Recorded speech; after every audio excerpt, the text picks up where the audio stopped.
Hello दोस्तों, स्वागत है आप सभी का आपके अपने यूट्यूब चैनल आईआर स्टडी में। दोस्तों, इस वीडियो हम जीके जीएस के मोस्ट इंपॉर्टेंट क्वेश्चन को सॉल्व करेंगे, जो कि प्रीवियस ईयर एग्जाम में आए हुए क्वेश्चन है। लेटेस्ट एग्जाम में आए हुए क्वेश्चन को ही हम इसी वीडियो में कवर करेंगे और आगामी परीक्षा के लिए भी ये काफ़ी महत्वपूर्ण क्वेश्चन है। तो चलिए हम बिना किसी देरी के वीडियो को शुरू करते हैं। इससे पहले वाले वीडियो यदि आपने नहीं देखे हैं तो आप उनको भी चैनल के प्लेलिस्ट में जाकर देख सकते हैं। तो चलिए हम देखते हैं इसमें पहला क्वेश्चन क्या दिया गया है। तो देखिए, क्वेश्चन नंबर 1 दिया गया यहाँ पर, निम्न में से होयसला साम्राज्य की राजधानी कौन सी थी। तो ऑप्शन देख लेते हैं इसके। ऑप्शन ए हो जाएगा देवगिरी, ऑप्शन बी द्वार समुद्र, ऑप्शन सी मैसूर या फिर ऑप्शन डी कल्याणी। तो देखिए, ये लेटेस्ट क्वेश्चन है जो कि अभी 2020, 21, 22, 23 एग्जाम में पूछे गए क्वेश्चन है। तो देखिए, इसका आंसर हो जाएगा ऑप्शन बी द्वार समुद्र।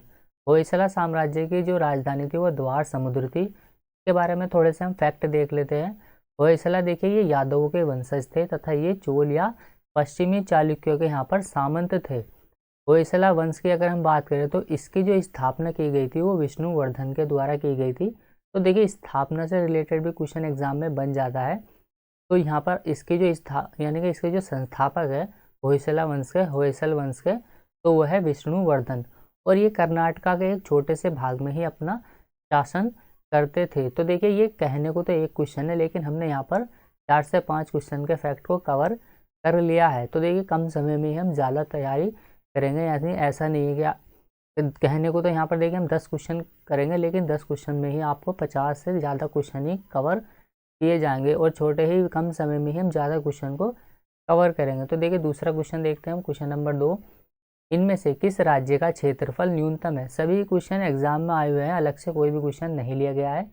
ऑप्शन देख लेते हैं हम। Option A Rajasthan, option B Maharashtra, option C Uttar Pradesh या फिर ऑप्शन डी मध्य प्रदेश। तो देखिए, क्षेत्रफल की अगर हम बात करें तो सबसे ज़्यादा इन चारों में क्षेत्रफल जिसका कम है वो हो जाएगा उत्तर प्रदेश, ऑप्शन सी। क्योंकि देखिए, यहाँ पर आप इनका क्रम भी देख सकते हैं। क्षेत्रफल के हिसाब से ये क्रम दिया गया है। सबसे ज़्यादा जो क्षेत्रफल है वो राजस्थान का है, दूसरे नंबर पर क्षेत्रफल पर आता है मध्य प्रदेश, और तीसरे नंबर पर जो आता है क्षेत्रफल में वो आता है महाराष्ट्र, और चौथे नंबर पर आता है उत्तर प्रदेश।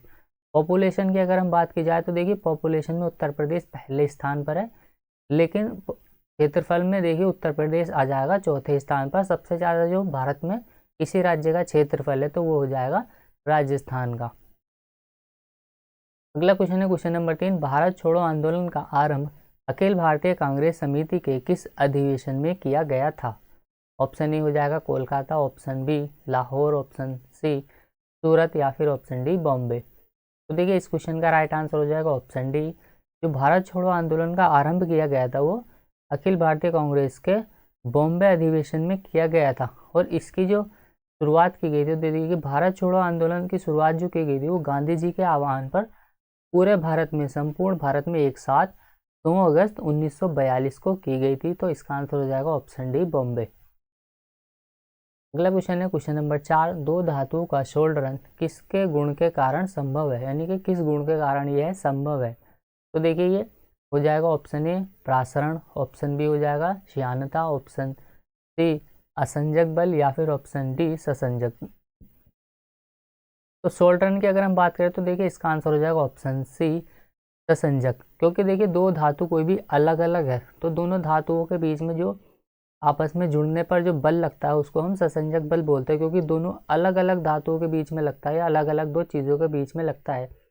और जो ससंजक बल होता है वो एक ही जैसी चीज़ों के बीच में लगता है। जैसे मान लीजिए, पानी की दो बूंदें हैं, दोनों बूंदें अलग अलग है, लेकिन अगर उन दोनों बूंदों को आप एक जगह पर कर दे तो वो जुड़ करके एक ही बूंद बना लेगी। फिर आप उनको पहचान नहीं पाओगे कि वो दो बूंदें कौन सी थी, क्योंकि उनके बीच में ससंजक बल लग गया, दोनों एक ही जैसी थी वे, और जोड़ करके एक पूरी एक बूंद बन गई पानी की। तो देखिए, दोनों क्या है, वे सेम थी, इसलिए वहाँ पर लगेगा ससंजक बल। और जो दो अलग अलग वस्तुएं होती हैं उनके बीच में लगता है असंजक बल। तो यहाँ पर जो बल लगेगा वो असंजक बल लगेगा, ऑप्शन सी। तो यहाँ पर देख सकते हैं, यहाँ पर हम जब दो धातुओं के जोड़ पर ऊष्मा उत्पन्न करते हैं तो सोल्डर धातु पिघल जाती है। तो देखिए, कोई भी आपने देखा होगा टाका लगाने वाला जो आयरन होता है उसी को हम सोल्डरन कहते हैं। और जोड़ने पर क्या होता है, वो जोड़ के बीच में केशिकत्व एक कारण क्या होता है, वो संकरी जगह, यानी जो छोटी छोटी महीन जगह होती है वहाँ पर प्रवेश करके जुड़ जाता है, तो इसका आंसर हो जाएगा ऑप्शन सी। दोनों के बीच में जो बल लगता है वो असंजक बल लगता है, और असंजक बल जो लगता है वो दो अलग अलग वस्तुओं के बीच में लगता है, या अलग अलग दो धातुओं के बीच में कह सकते हैं हम। और जो सेम चीज़ों के बीच में बल लगता है वो लगता है ससंजक बल। अगला क्वेश्चन है क्वेश्चन नंबर 5।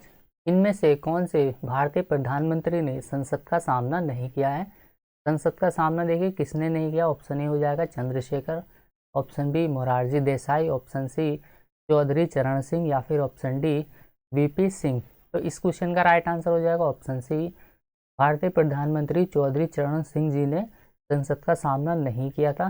देखिए इनका जो कार्यकाल रहा था वो 28 जुलाई 1979 से लेकर के 14 जनवरी 1980 तक इनका कार्यकाल रहा था। काफ़ी कम समय तक इनका कार्यकाल रहा, कुछ ही महीने इनका कार्यकाल रहा था। तो देखिए चौधरी चरण सिंह जी के बारे में कुछ और इम्पोर्टेंट फैक्ट है जो आपको पता होने चाहिए, क्योंकि देखिए इन्होंने भारतीय प्रधानमंत्री के रूप में भी कार्य किया, भारत के उप प्रधानमंत्री के रूप में भी इन्होंने कार्य किया, और भारत के गृह मंत्री के रूप में भी इन्होंने कार्य किया था। इसी के साथ साथ 2 बार ये उत्तर प्रदेश के मुख्यमंत्री भी रह चुके थे। तो ये इम्पोर्टेंट जानकारी है इनके बारे में कि ये 2 बार उत्तर प्रदेश के सीएम भी रहे थे।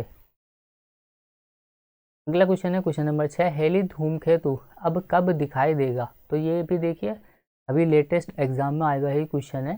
तो हेली धूमकेतु की अगर हम बात करें तो ये 2055 में दिखाई देगा, ऑप्शन बी 2075 में दिखाई देगा, ऑप्शन सी 2070, या फिर ऑप्शन डी 2061 में यह दिखाई देगा। तो इसका आंसर हो जाएगा ऑप्शन डी।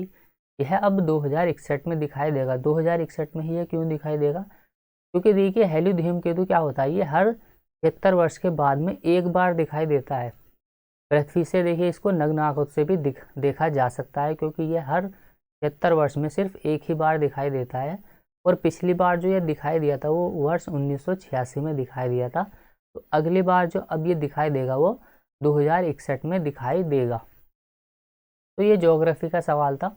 अगला क्वेश्चन है क्वेश्चन नंबर 7। निम्नलिखित में से कौन सा आगम जैन धर्म में अहिंसा का वर्णन करता है? तो ये देखिए हिस्ट्री का सवाल है, एंसेंट हिस्ट्री का सवाल है ये। ऑप्शन ए हो जाएगा इसका स्थानांक सूत्र, ऑप्शन बी सूत्रतांग सूत्र, या फिर ऑप्शन सी साम्यवांग सूत्र, ऑप्शन डी अंतक्रदांश सूत्र। तो इसका आंसर हो जाएगा ऑप्शन बी सूत्रतांग सूत्र। क्या हो जाएगा देखिए ये अहिंसा का वर्णन करता है। ये क्या होता है, आगम है जैन धर्म में। जैन धर्म में क्या होता है, साहित्य को आगम कहा जाता है। तो देखिए जैन धर्म के जो भी साहित्य उनको आगम कहा जाता है, और इसके अंतर्गत 12 अंग है, इसके अलावा 12 उपांग है, और 10 इसमें प्रकीर्ण है। इसके अलावा 6 छेद्र सूत्र और 4 मूल आदि की इसमें गणना की गई है। तो आंसर देखिए इसका बी हो जाएगा। ये डिफिकल्ट सवाल है थोड़ा सा, क्योंकि लैंग्वेज इसकी थोड़ी सी ऐसी है। अगर आपको ने अच्छे से हिस्ट्री को कवर किया है तो आप इसको आसानी से सॉल्व कर पाएंगे, अदरवाइज आपको ये स्किप करना पड़ेगा, क्योंकि तुक्का लगाने से कोई फ़ायदा नहीं है, क्योंकि ज़्यादातर नेगेटिव में ही ज़्यादा है। तुक्का आप वहाँ लगा सकते हैं जहाँ पर आप 50-50 हो, यानी कि 2 ऑप्शन को आप इग्नोर कर दें, और 2 ऑप्शन में आपको लगता है कि इन्हीं दोनों में से कोई एक ऑप्शन सही हो सकता है, तो वहाँ पर आप तुक्का लगाइए। चारों में से किसी एक में आपको तुक्का नहीं लगाना है। आपको 2 ऑप्शन यदि आप हटा देते हैं तो आपको 2 में अपना चांस ज़रूर लेना चाहिए, वहाँ पर आप तुक्का लगा सकते हैं, क्योंकि वहाँ 50-50 होता है। अगला क्वेश्चन है क्वेश्चन नंबर 8। कितने तारा मंडलों को नाम दिया गया है? ये भी देखिए ज्योग्राफी का सवाल है ये। कितने तारा मंडलों को नाम दिया गया है? ऑप्शन ए हो जाएगा 88, ऑप्शन बी 99, ऑप्शन सी 87, या फिर ऑप्शन डी 90। तो इस क्वेश्चन का राइट आंसर ऑप्शन ए हो जाएगा, 88 तारामंडलों को नाम दिया गया है।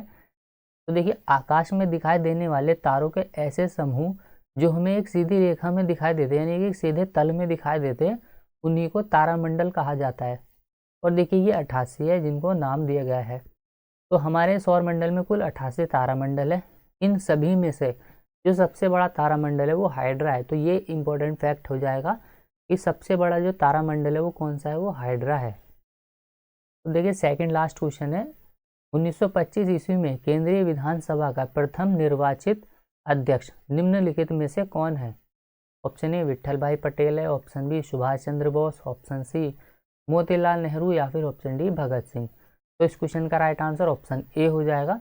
विट्ठल भाई पटेल क्या है, भारत में केंद्रीय विधानसभा के प्रथम निर्वाचित अध्यक्ष है, जो कि 1925 में यह बने थे।